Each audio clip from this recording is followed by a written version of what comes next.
doit se regarder en face, sans complaisance. Les valeurs que nous avons juré de défendre sont piétinées dans plusieurs régions du globe.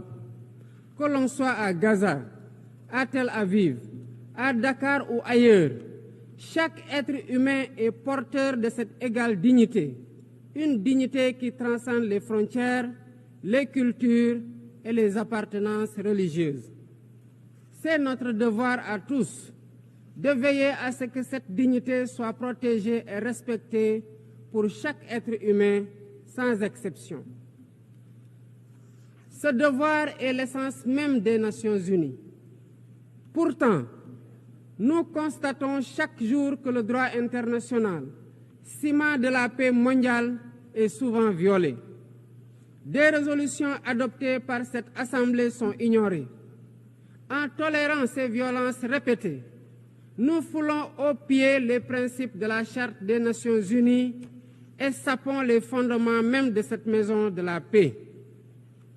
Jamais les fondements des Nations Unies n'ont autant vacillé qu'en ces temps de violence et de peur et d'incertitude.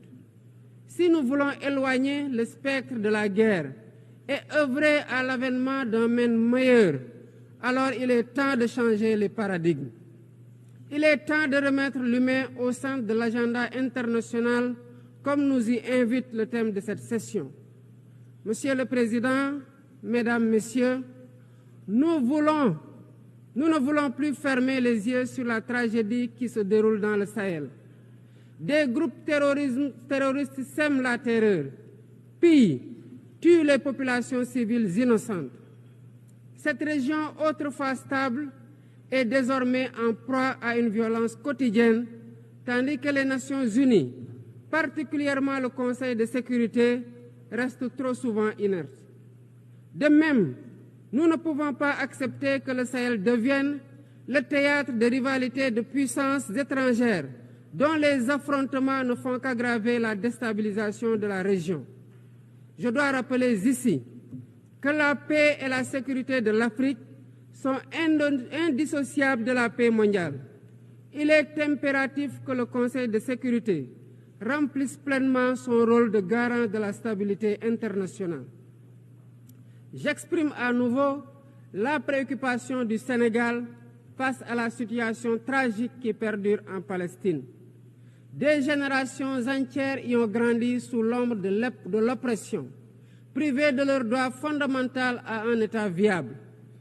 Le Sénégal, en tant que président du Comité pour l'exercice des droits inaliénables du peuple palestinien, appelle à un cessez-le-feu immédiat et durable. Nous réitérons notre soutien à la solution des deux États, avec Jérusalem-Est comme capitale de la Palestine, conformément aux résolutions pertinentes des Nations Unies. Cette guerre qui n'épargne ni femmes, ni enfants, ni infrastructures vitales est une plaie ouverte sur la conscience internationale.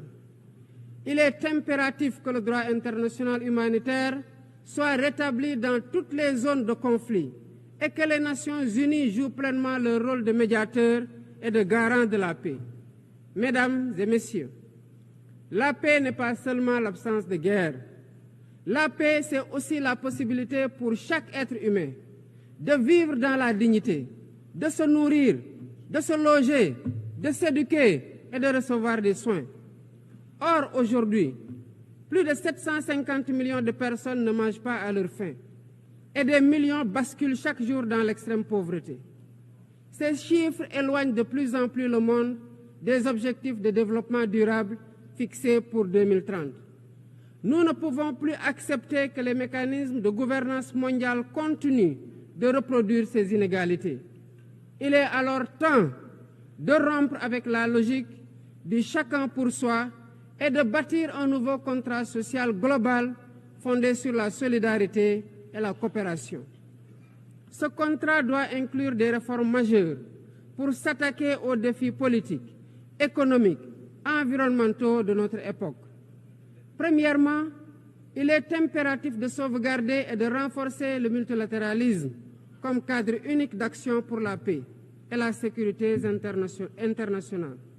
Cela passe par une réforme urgente des institutions mondiales, notamment le Conseil de sécurité, le FMI, la Banque mondiale, afin qu'elle soit plus inclusive et qu'elle reflète les réalités géopolitiques et économiques